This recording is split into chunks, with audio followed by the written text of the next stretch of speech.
Halo semuanya, berjumpa lagi dengan kami dari Coding Media pada seri belajar kode Igniter 4. Pada video sebelumnya kita sudah berhasil menampilkan data dari database dengan menggunakan query builder di CE4. Ini datanya sudah dinamis.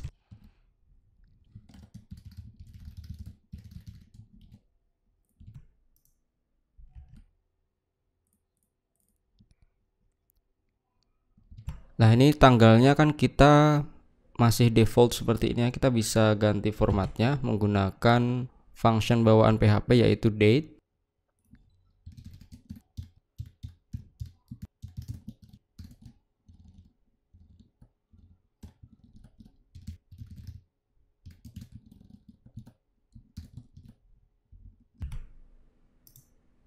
Nah, bisa diganti seperti ini. Oke, kita mau lanjut ya CRUD datanya. Sekarang kita mau bikin bagian tambah data dulu, tetapi sebelumnya kita perlu tambahkan sebuah button tambah data di bagian atasnya tabel sini. Kita bisa taruh aja di bawahnya H1 ini. Kita bikin sebuah div class baru bernama section header button. Ini bawaan dari template-nya. Di dalamnya kita bisa kasih button.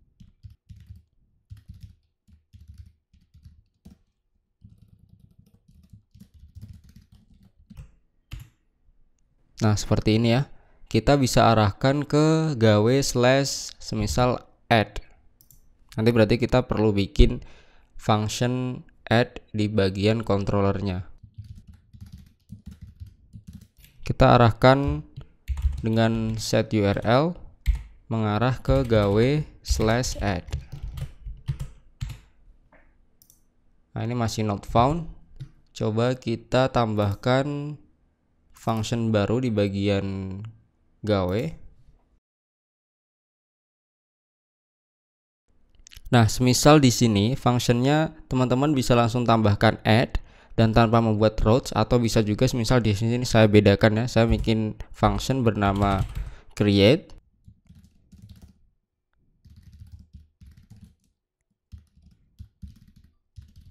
Mereturn view di gawe slash add. Berarti di sini kita perlu bikin sebuah file baru bernama add.php.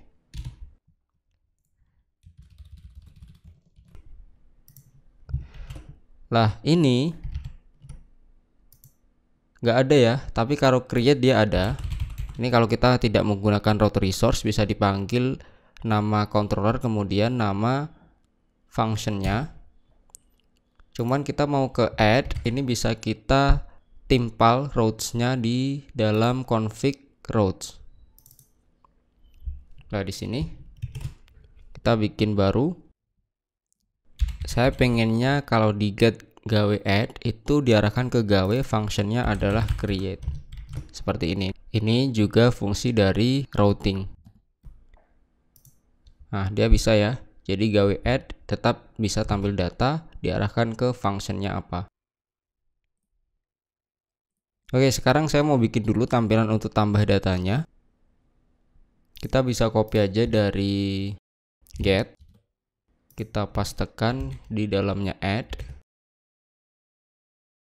Lalu bagian card body-nya ini kita hapus.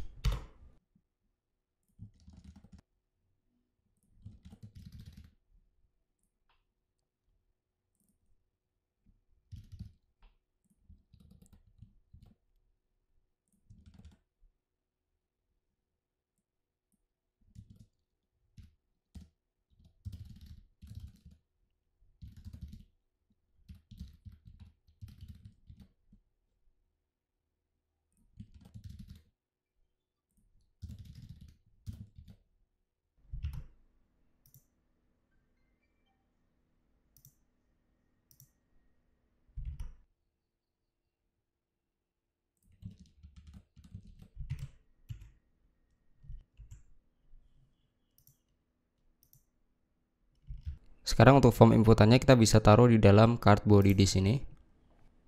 Seperti biasa, bootstrap.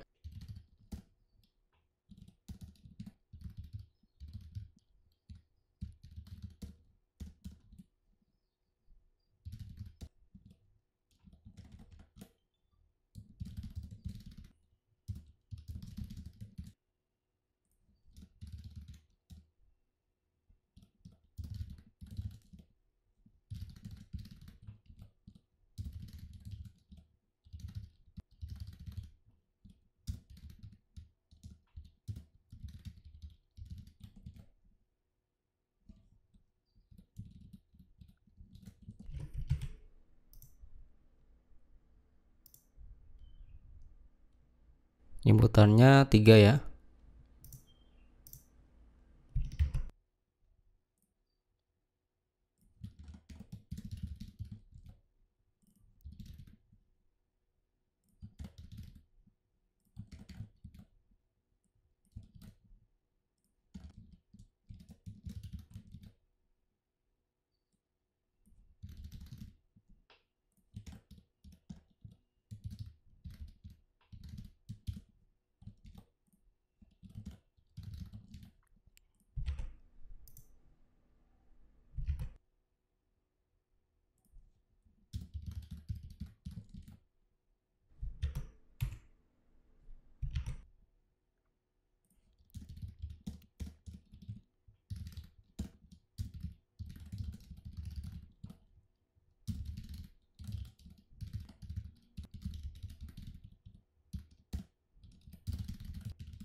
Oh ya teman-teman, di sini untuk CI4 sudah support HTTP method spoofing ya. Jadi dia bisa membedakan antara method get, method post, method put, patch, dan delete.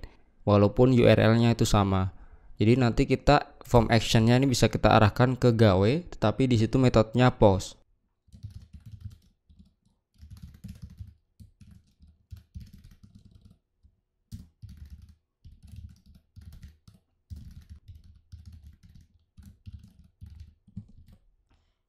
Saya harapkan teman-teman sudah paham ya tentang form-form input di HTML.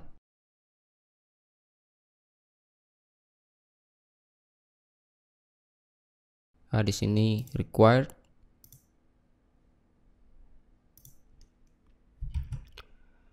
Kemudian kita perlu bikin routes-nya. Jadi kita metodenya bukan get tetapi post, itu diarahkan ke gawe ya. Itu yang menghandle nanti semisal gawe nama functionnya adalah store. Berarti nanti di gawe ini kita perlu bikin function baru namanya store.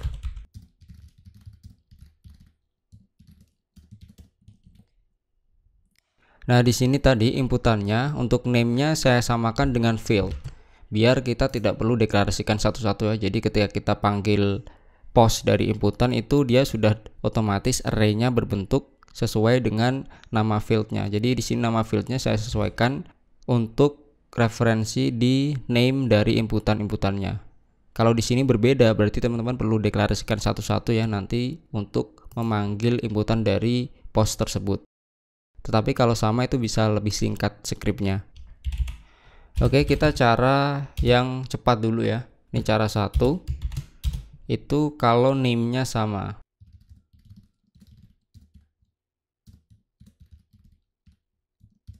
Pakainya kalau di CI4 itu adalah this request, kemudian bisa get post atau get atau get var.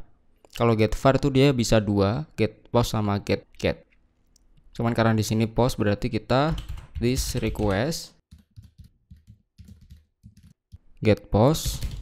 Kemudian kita bisa pakai query builder bawaan dari CI4 untuk insert data.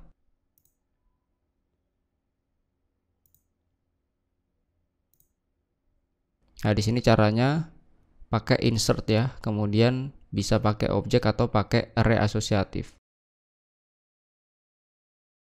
Karena di sini sudah ada builder seperti ini, berarti kita bisa langsung copy dari sini.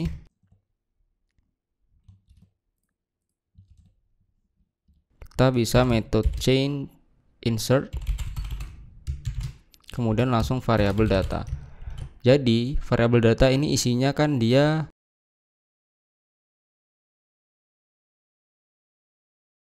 Nah, kalau dokumentasi pakai array asosiatif seperti ini ya, yang kiri ini adalah nama fieldnya, yang kanan adalah isinya. Isinya dari mana? Karena kita tadi sama, di sini antara name-nya dengan field-fieldnya di tabel, maka kita cukup inputkan seperti ini saja. Get post, kemudian ini otomatis dia akan yang kiri nama fieldnya, yang kanan adalah dari post-postnya ini tadi, name-nya ya. Sekarang kita coba. Kita bisa kasih if dia affected row-nya itu ada atau enggak ya, terserah. Misal yang bagian ini saya mau kasih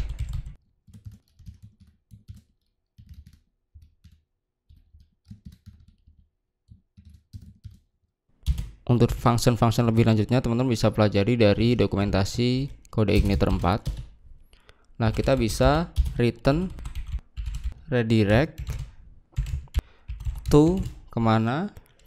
Kita bisa juga pakai set URL di sini atau langsung linknya kita arahkan ke gawe ya.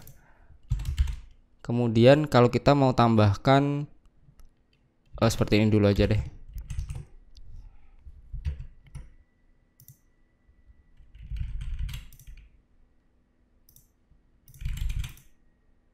Nah, dia sudah masuk ya datanya ya. Saya pengennya tambah satu alert nih nanti di sini. Lah, kalau di dokumentasinya itu, kalau kita mau tambahkan alert, di sini kita bisa kasih with, ini adalah flash data. Mirip-mirip framework sebelah. Kalau di CI3 kan harus dibikin dulu ya flash data, variabel segala macam. Kalau di sini kita langsung otomatis pakai with ini. Yang pertama adalah nama variabelnya. Misal saya kasih nama success. Kemudian yang parameter kedua adalah isinya, pesannya. Misal data berhasil disimpan gitu ya.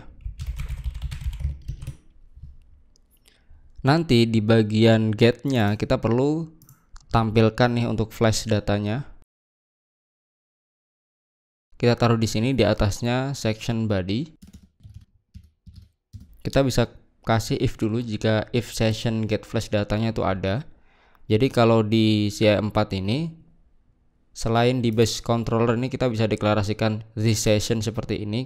Otomatis session ini terload dengan function bernama session. Jadi kita bisa langsung seperti ini nih, session.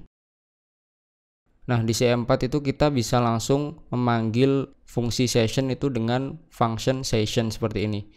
Ini sudah global, kita bisa langsung pakai.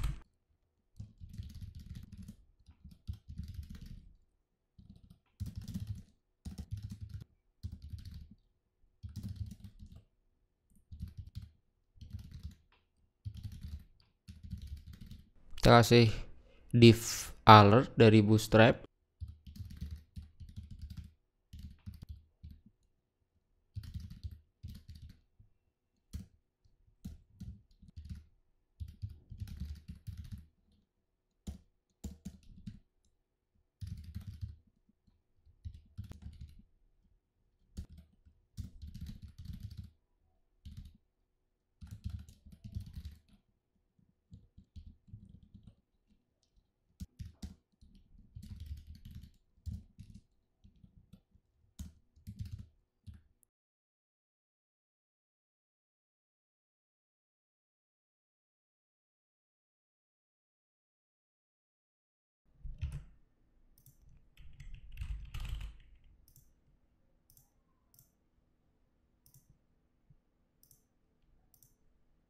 Nah, di sini akan muncul ya teman-teman, flash data.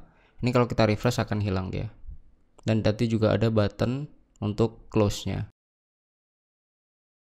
Tadi di sini ketika kita tambahkan with ini otomatis dia akan membuat sebuah session flash data. Ini nama sessionnya, kemudian di sini isinya.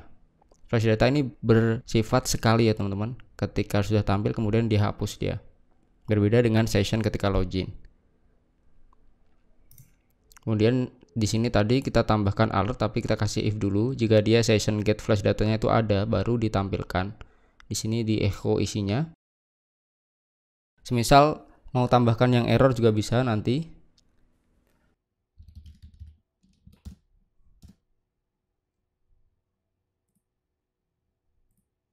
Nah, untuk fungsi flash datanya ini di sini ya. Pakai session get flash data atau bisa pakai fungsi session tadi. yang otomatis terload. Oh iya teman-teman, ini ada bonus yang cukup menarik untuk tutorial kali ini.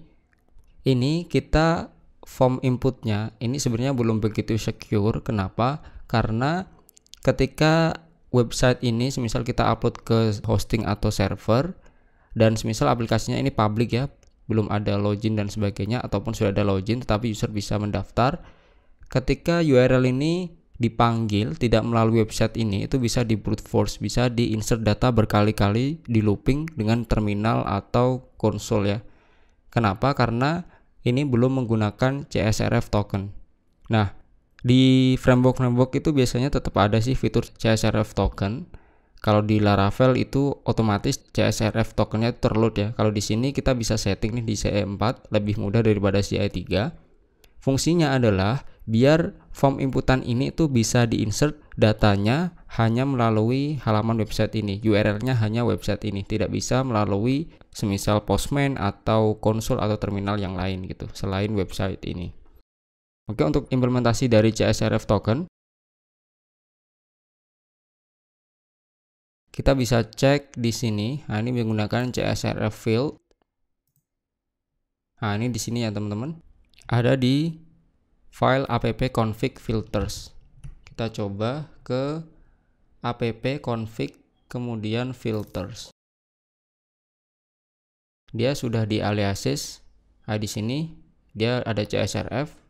Kita bisa panggilnya lewat sini ya, globals ini. Di sini ada komennya, kita uncomment. Nah, kita bisa juga kasih accept nih. Semisal kita mau menggunakan Ajax, nggak perlu kasih CRF juga boleh. Di sini dikasih link-link pengecualiannya ya.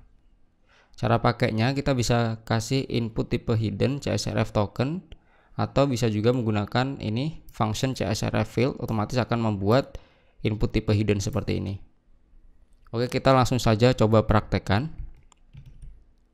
Sekarang ketika kita sudah mengaktifkan ini, kita coba input data ya. Di sini kita refresh dulu. Coba kita input data, apakah dia bisa. Nah, di sini nggak bisa teman-teman ya, nggak ada alertnya tadi. Dan di sini datanya nggak bertambah. Kita bisa tambahkan di bagian get. Copy aja dari sini. Kita tambahkan error ya.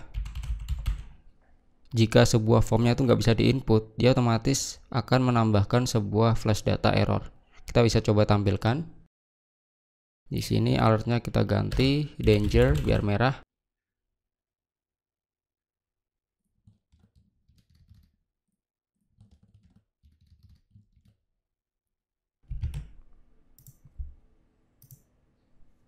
Kita coba tambahkan data lagi. Nah, di sini ada error ya. Error, the action you requested is not allowed. Jadi tidak diizinkan untuk melakukan request action tersebut. Kenapa? Karena kita sudah mengaktifkan security CSRF token. Tadi ya, mengaktifkannya ada di filters. Di sini tadi bagian public global yang before, kita CSRF-nya kita uncomment. Kita aktifkan seperti ini. Cukup simple. Dan penggunaannya berarti di bagian form inputannya ini kita tambahkan input tipe hidden ini, atau bisa juga langsung menggunakan CSRF field ini ya.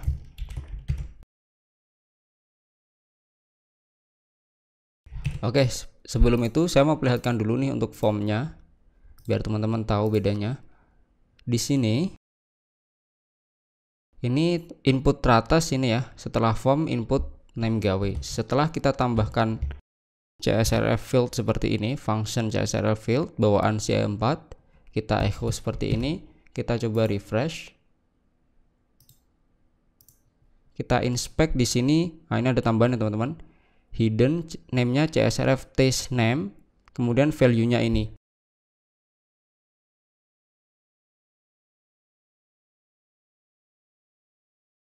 Coba kita insert dah datanya.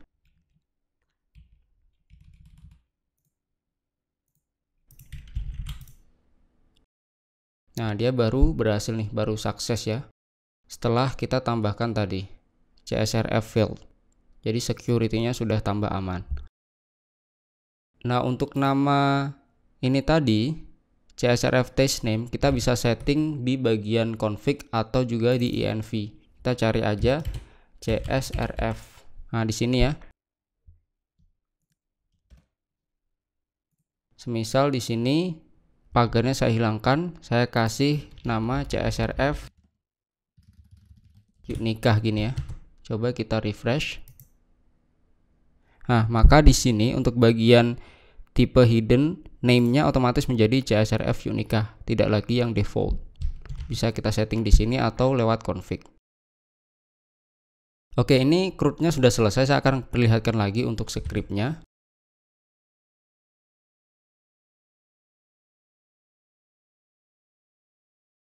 Nah, di sini yang pertama kita bikin routes get. Jadi dia jika request-nya get mengarah ke gawe/add, itu yang memproses harusnya kan gawe function add ya defaultnya, cuman kita timpal nih, kita arahkan ke gawe functionnya adalah create. Kemudian untuk postnya ini menyimpan proses simpan datanya itu kita arahkan ke gawe. Walaupun di sini sama-sama gawe, tetapi yang atas get, yang sini adalah metodenya post, dan yang menghandle adalah controller gawe. Nama functionnya adalah store, metodenya store. Kemudian di bagian gawe tadi ya, yang create seperti ini, kita cuma mereturn view di folder gawe/add, berarti di add.php. Kemudian function store-nya seperti ini.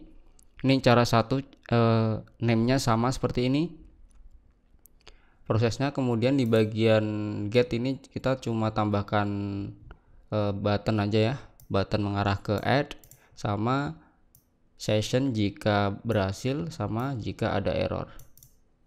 Kemudian di add-nya ini isinya dari atas sama, kita arahkan back-nya, button-nya. Kemudian untuk di card body-nya kita tambahkan inputan-inputan seperti ini. Form-nya method post, kita arahkan ke gawe. Kemudian tadi ada CSRF field, jangan lupa di bagian config, kemudian filters.php, di sini kita tadi aktifkan CSRF. Nah, seperti ini. Oke, ini cara pertama jika name-nya sama. Jika teman-teman name-nya itu pengen berbeda, berarti kita deklarasikan satu-satu ya. Ini sekalian saya kasih contoh biar teman-teman tahu masing-masing penggunaannya.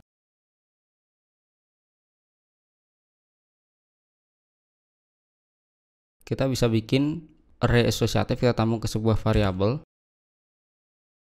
Yang kiri adalah nama field-nya. Kemudian isinya adalah this request post, atau bisa juga kita menggunakan var. Kemudian nama inputannya nih, name-nya ya. Di sini adalah yang pertama name gawe. Misal mau diganti boleh. Jika di sini diganti berarti di sini juga diganti ya. Pakainya koma. Kemudian ada date gawe, kita arahkan juga ke date gawe. Kemudian info gawe opsional, kita arahkan ke info gawe. Ini yang cara pertama, yang data atasnya saya komen dulu ya. Coba kita insert data.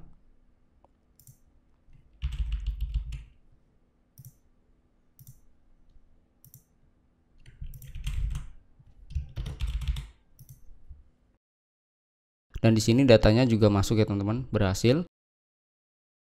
Jika pakai cara yang pertama, ini kita komen. Kita coba tambah data.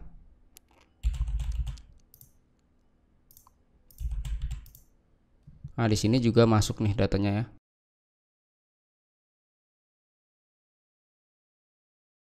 Oke, saya rasa cukup jelas ya untuk tutorial tambah data di CI4 dengan menggunakan query builder dan juga CSRF token.